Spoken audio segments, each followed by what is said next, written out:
کرنی ہے.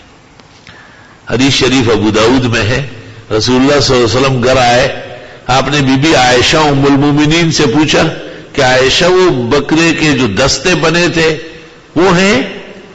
انہوں نے کہا حضرت فقیر آتے گئے، 3 تو میں دے گئی، 1 باقی ہے.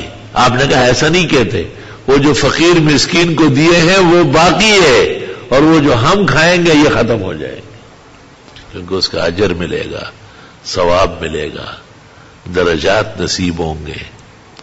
آپ نے ایک موقع پر ام المومنین کو کہا، حضرت عائشہ کو، کہ آپ جب سالن بناتی ہے تو اس میں ذرا شوربہ بڑھایا کرو، پتلا کھا لیں گے لیکن ہمارے پڑوس میں لوگ ہیں، کمزور ہے، عاجز ہے، مسکین ہے، ان کو دینا ضروری ہے. آپ نے فرمایا وہ شخص جنت نہیں جائے گا جس کا پڑوسی بھوکا پیاسا سو رہا ہو. کتنے سخت شرائط آپ لگاتے ہیں، کیسے اعلیٰ منتظم اور سپہ سالار ہے، پوری امت کو للکار رہے ہیں کہ آپ کو دوسروں کا خیال رکھنا ہے. صرف اپنا پیٹ بھرنا اور اپنا خیال رکھنا یہ تو جانور بھی کرتے ہیں.